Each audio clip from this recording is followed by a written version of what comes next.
smallest value. Only we have to consider the Poisson's ratio value. Okay. After that, we have to calculate the stiffness matrix. Stiffness matrix, we are having the same formula: B transpose dB into A into D. Area value already we have to calculate it in our step 1. Area of this CST element. T means the thickness value. Thickness of the given CST element value will be given either 10 mm or 20 mm. Okay. After that, we have to calculate the element stresses. Element stresses at the x direction, y direction, which means sigma x and sigma y, and the shear stress, which is denoted as tau x. Okay. The formula is dB into displacement values. Displacement values along the x and y directions will be given in our problem: u1, u2, u3, and v1, v2, and v3. Okay. I already told sigma x and sigma y are the normal stresses. Tau xy means shear stresses, and u and v are the normal nodal displacements, displacement along the x direction as well as the displacement along the y direction. After that, after calculating the normal stresses, based on that normal stresses, we have to calculate the maximum normal stresses and minimum normal stresses. Already are studied in your strength of material. Okay. We are calculating this maximum and minimum normal stresses. We have to calculate the principal angle. We are principal angle, which is denoted as theta p, which will be calculated as, which is equal to 2 tau xy divided by sigma x minus sigma y. We are solving this problem. We are getting the principal angle theta p. How much angle we are fixing our CST element? More than we are having the 28 to 29 degree. We are treating our CST elements. Okay.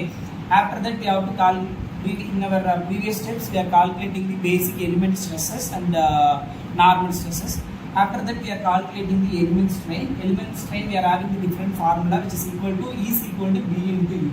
Already we are knowing the value of B, which is equal to B means strain displacement matrix. We are already calculated the B value. Okay. Then by using this B and U means normal nodal displacement U1, U2, and U3, and V1, V2, and V3. By multiply this, we will get the element strain value. Okay. Again, element strain value at the x direction, y direction, and normal shear strain. Okay. After that, if your questions we are asked the temperature effects, means we are using this formula like temperature effect alpha into 1030. 1030 means this is the temperature effect. How we are increasing the temperature from the starting stage to final stage. In our starting stage, they are giving the temperature like 30 degrees Celsius. After we are applying the load and all, it will be increased to 30 to 60. So automatically we have to calculate the temperature effect, which is equal to maximum temperature minus minimum temperature. Delta T is equal to so to 60 minus 30, we will get 30 degrees Celsius. Okay. After that, we are having the plane strain problem. Means we are using the Poisson's ratio, which is equal to 1 plus V into alpha. Alpha means the coefficient of CST element, coefficient matrix value of the CST elements. Okay. After that, we are calculating the element temperature force, which is having the different formula. F is equal to B transpose D E naught into T into A. Again, B is the strain displacement matrix. Already we have to calculate it. And we can transfer the rho into column, means we are transferring the strain displacement matrix into B transpose. After that, we are calculating the stress strain relationship matrix, and E naught, which is denoted as the normal element strain, and T means thickness value, and area is equal to, already we have to calculate it in terms of mm square. Okay.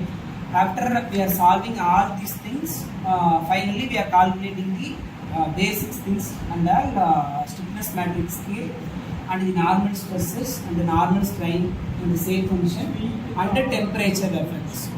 Okay, this is the basic introduction regarding our two-dimensional problems.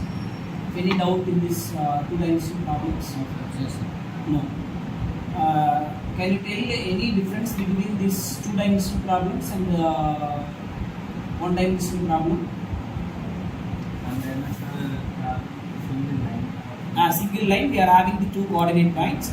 Here we are having the 3 coordinate points, which is denoted as node 1, 2, and 3. Joining these 3 nodes, we are having the CST elements. Any other difference? The basic difference is in our one-dimensional problem, we are only calculating the displacement value at only one direction. So only we are calculating the displacement value as u1, u2 and u3. Either the vertical direction or horizontal direction only we have to calculate the displacement values. In our two-dimensional problem, we can consider both the direction. Like we are calculating the x direction, which is denoted as u1, u2 and u3. In our y direction, it is denoted as the v1 and v2 and v3. This is the main difference between the one-dimensional and two-dimensional problems. Any other difference? You know the difference between plane stress and plane strain condition? Plane stress conditions, we can consider the normal stress and shear stress value, which is directly perpendicular to the axis, will be considered as 0. Again, plane strain means we can say normal strain and shear strain, which will be considered, which is equal to 0. Here the normal stress, here the normal strain, which will be considered, which is equal to 0. Okay. Any other doubts? Okay, next class we can discuss about the problems related to CST. Okay, thank you.